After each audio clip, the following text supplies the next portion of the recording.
Hello. It's yo boy, Pineapple, here for another thought of the day. It's been a minute. It's been a long time actually since the last time I was able to post something.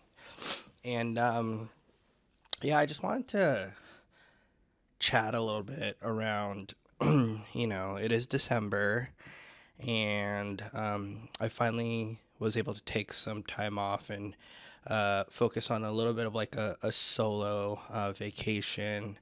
Although I am here in Seoul, South Korea. The main reason why I was here was for to be a part of my really great friend Gordon's wedding. Congratulations, Gordon and Minji. They're having fun in Bali right now, so they're definitely away from this cold, rainy weather in Korea right now. But I wanted to chat because I've been feeling like my energy has been off.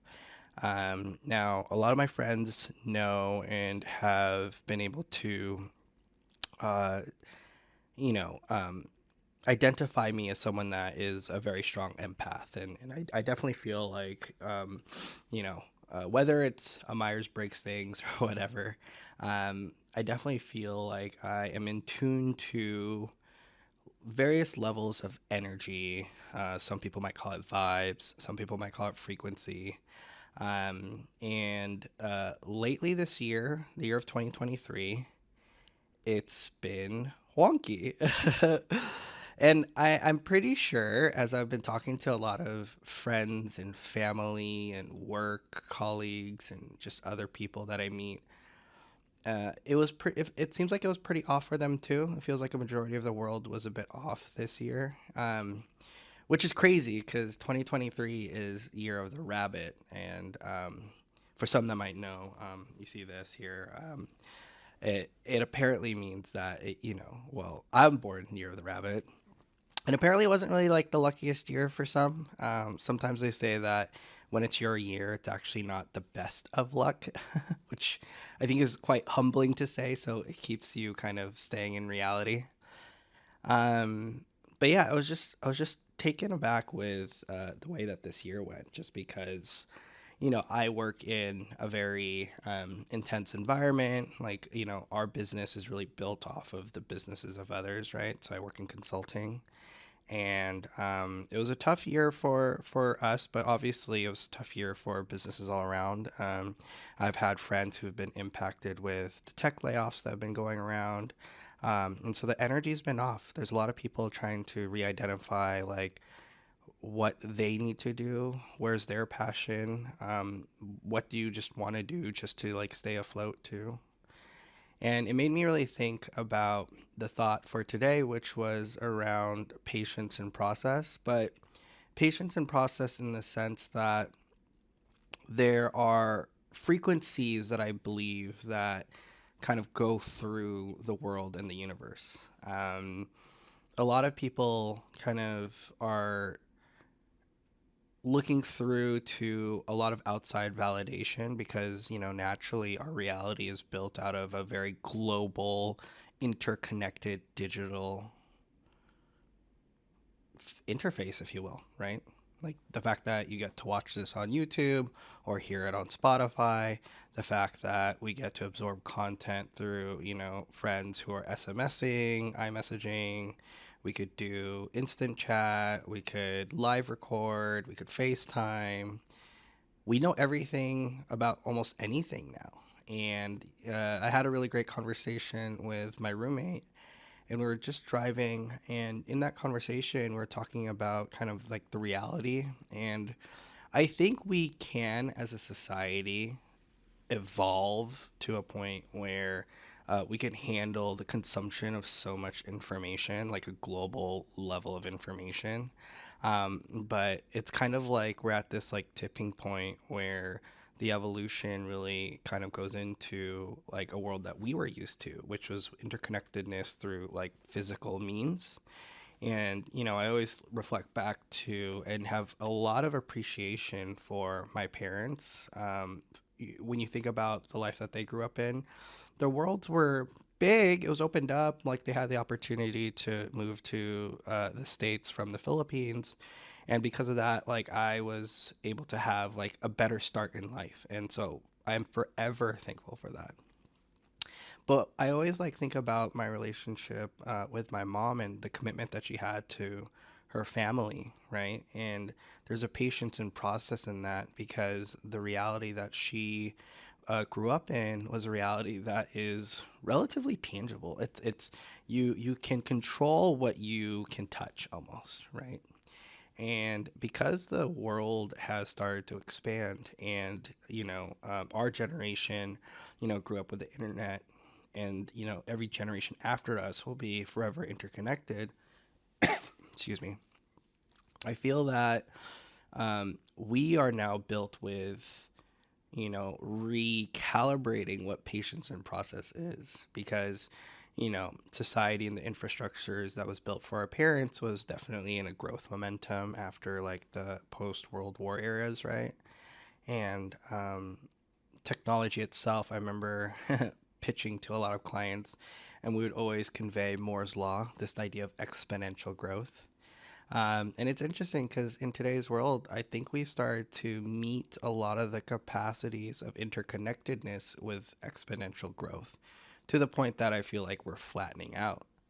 And the reason why I bring a lot of this notion of like a global interconnected reality versus like a singular tangible reality, and this goes back to my previous talks around, patterns versus potential, expectations versus reality. A lot of my growth has been built off of learning to love myself and accept myself and validate myself. But in doing so, I had to understand the reality that I'm living in. And of course, there's interconnected reality such that, the internet and all these devices can provide it for us. But the fact that I'm sitting in this room, I could feel this chair, I could see this recording device. My reality right now exists in this hotel room. And so when I think about myself moving through spaces in the physical realm, you more or less can control that reality, right? I remember reading the book The Power of Now by Eckhart Tolle Hart.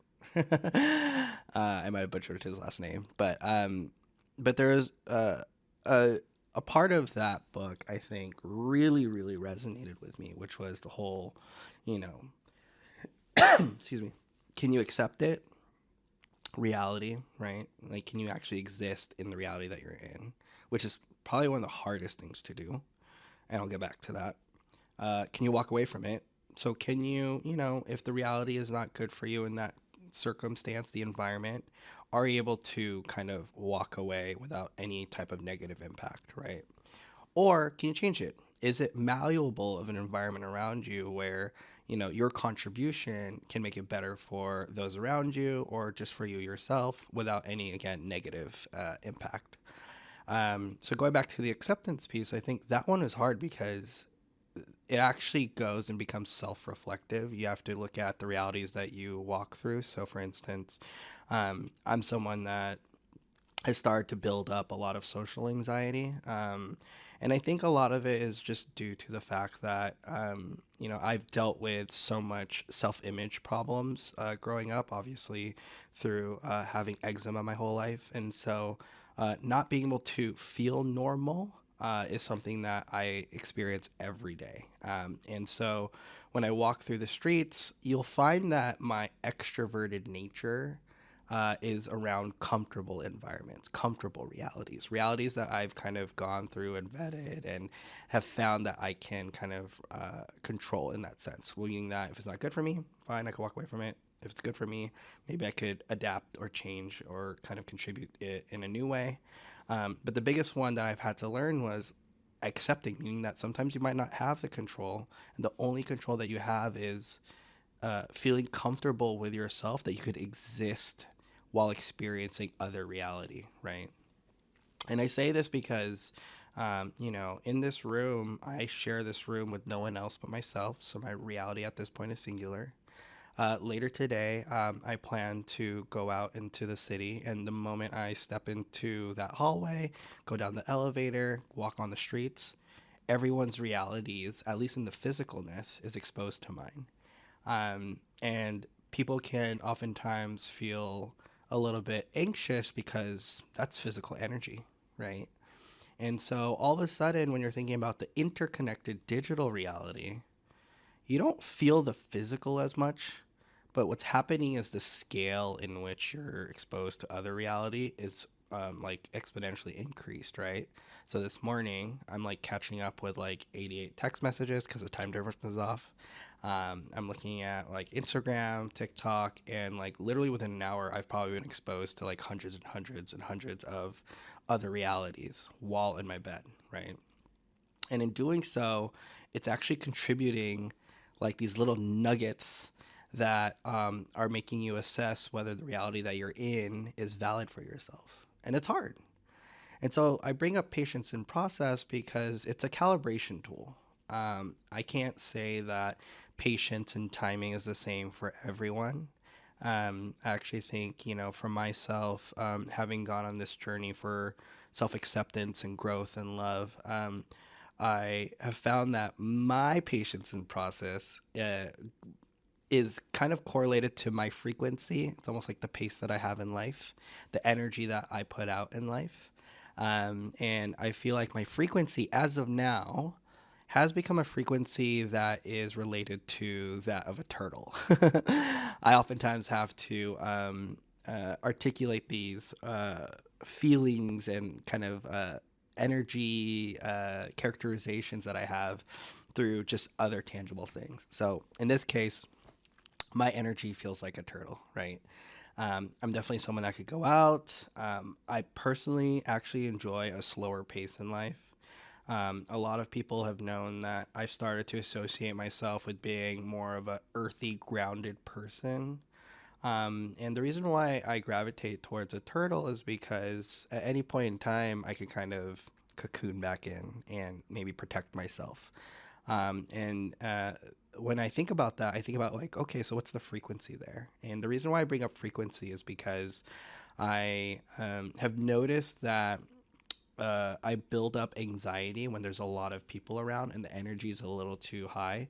And so you can almost imagine the wavelengths of everyone else, the frequency and the vibes of everyone in a singular room starts to mix with mine, and then they don't really match up, and so it creates tension. It's almost like music, right?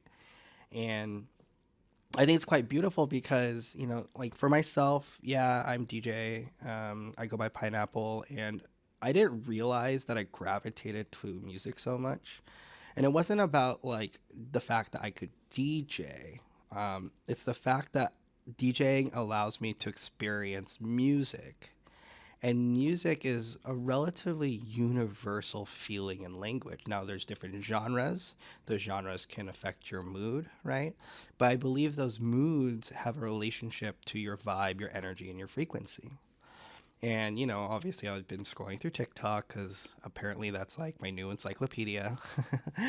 And it's in TikTok that I was able to kind of learn about string theory. And then there's this whole other theory around attraction through like simple string theory attraction or something like that. I forget what it is. But they talk about like when you look at, matter and then molecules and atoms, and you go even more microscopic than that to the electrons and protons and neutrons, that they're built up out of these like string kind of waves, and that they can kind of manipulate based off of various frequencies. And that was really cool because I was like, oh man, like I think that's why when we think about, our community, the people that we surround ourselves to, usually it's because there's a similar vibe and frequency that they get. And that's why even for me, like, I'm like in my mid 30s, right? And yeah, I'm still single. But it's not about like, oh, okay, this person checks a box, this person checks a box, this person checks a box. Lately, for me, like when it comes to dating and finding that life partner, whoever she is, it's almost like I need to find someone that matches my frequency and my vibe, because I think everything else you can kind of grow and learn along the way. But inherently, is there an appropriate frequency, almost like a harmonic vibe between the two of you? And so that's kind of how I see, like, even with my family, with my friends, and my work colleagues, like, can I tell what their frequencies are? And the reason why I say that is because then I understand from like a turtle point of view, like how to navigate through space. And, it's something where, like, okay, no matter what I'm going to do, I'm going to go my pace. But with some, I can stick my head out. With some, I might bring it back in and stay in my shell. And that's the whole part of patience and process, is to know your frequency, to have patience with your frequency. Because frequency to me, I think, just like sound and all that stuff, there's like a timing component to it. And I think that's why for me, I've always gravitated towards a relationship with time, that, no one can ever experience time the same way as another person at the end of the day. There's no way. And so that's where, like, when you experience time together, you can often find that it's because you're starting to share the same energy and vibe and frequency. And so I've really grown to find peace in knowing that, everything is a process, meaning that everything does take its time. Your relationship with time is your process. And even though this world is built off of external validations, like I need to make this amount, I need to get a house, I need to have a family, I need to be at this level in my career. At the end of the day, when you're here by yourself, like I am in my own hotel room, who am I comparing myself to? It's just me. And so, it's very much internal that I think about patience and process. I know the world is going to be unfair to us. And that's where I think 2023 has been hard. It was actually quite evident in terms of, like, yeah, could life have been better? Sure.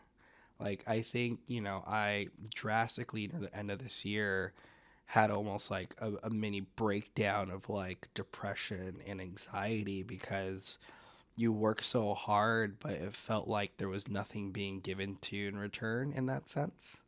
And in that moment, I realized, oh crap, like it's because I'm placing unexpected expectations on others, right? Not living in reality, not understanding their frequencies and their rhythms. And I should have been at that time promising myself to commit to building these uh, patterns, right? Patterns that build the reality that I care about.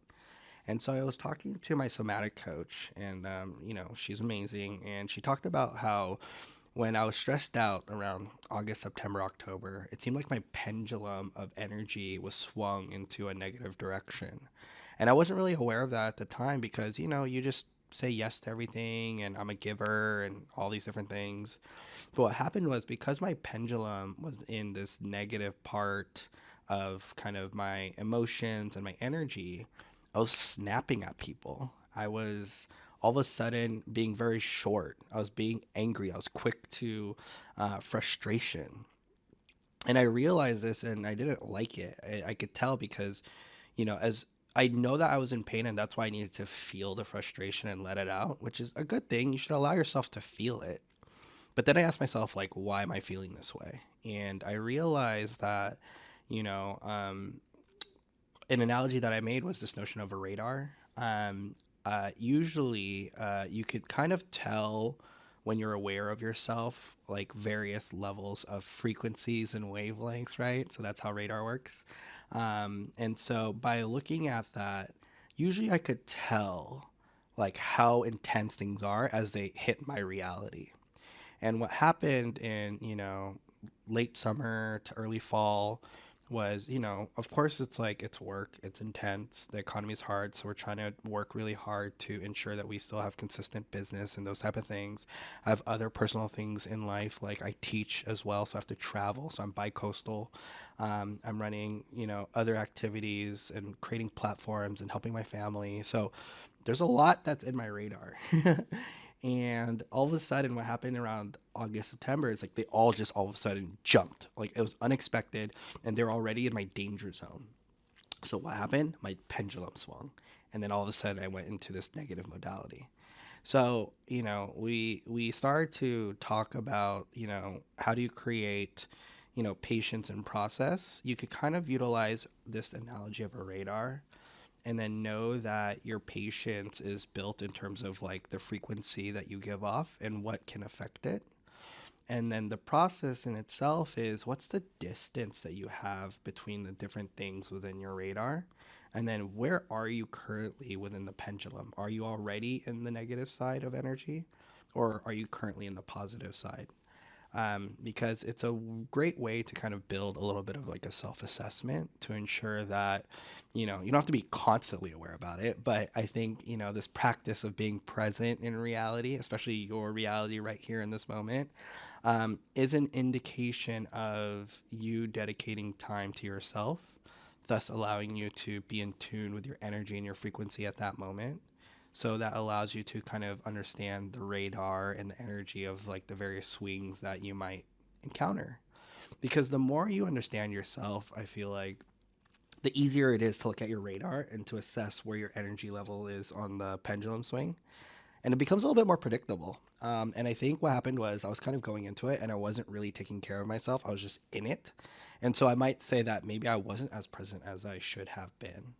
And in doing so, it got me back to this depressive, anxious state, which, as I've said in before, 2018, like that's when I felt it the most.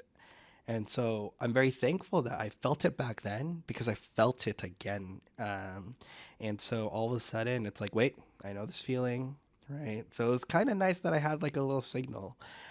Did it hurt that like it's still taking me time to process? Yes. Am I still burnt out today? Yes. But am I thankful that, I made sure to dedicate time to come to Korea so that I could be in my own environment, so I could retune and recalibrate my patience and process? Yes. And so that's why like I do try to find ways, and I know not everyone has the opportunity to just like travel. And I don't think it's traveling that will help you recalibrate. It's you taking the time to recalibrate your reality and your space. So if it's an hour at lunch to like just do your own thing, if you do a mini road trip, even if it's like a 15-minute break every day in the morning, because I found that for me, like what makes me feel whole is my coffee routines. And so those are like 15-minute chunks every morning, whether I go to a coffee shop or I make my own coffee. And sometimes when I'm traveling for work, I don't get that. So all of a sudden, my reality, my calibration isn't there. And so it gets lost. And so being very in tune that you have these mechanisms around you that you can create, you have control over the patience and process of life. Because it's interesting. Like now that I'm in my mid 30s, um, it's almost like, why are we rushing life?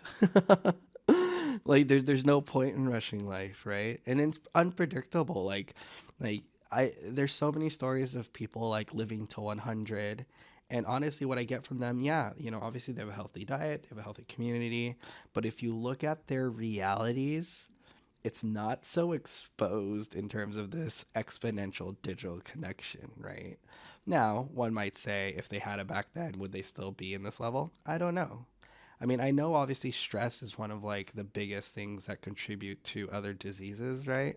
And so for me, it's like if we can allow for the social media and the digital world to exist and just know that it exists, but not allow it to dictate who we are, it will make us actually focus on the reality in which we're here today.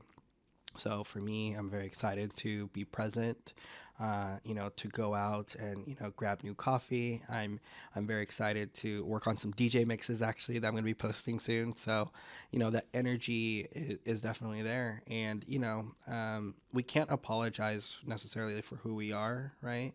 But we can be aware of others around us and just know that we can create respect, because I generally believe that the world needs to really be humble. No one's perfect. There's a reason why we're human. We exist in both the positive and the negative, and so in doing so, I think it's okay to have patience in that and to build a relationship with time that you create a process that agrees with you, right? So that is like my little spiel today. Hopefully, I don't know, I might be able to do another thought a day while I'm here.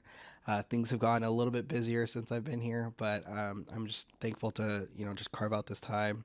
I'm thankful to just honestly do this for myself. These videos and these like kind of podcast formats is actually for me personally.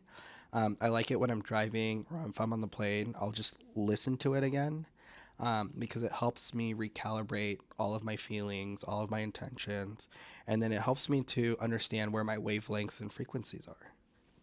So, to everyone out there, Have patience in the process. You're an amazing individual.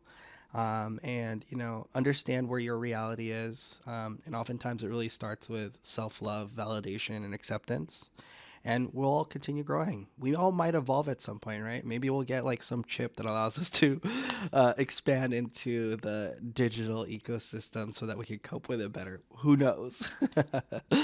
But this is Ian Abinoha, another set of slice of pineapple with a thought of the day. So thank you, and enjoy your rhythm.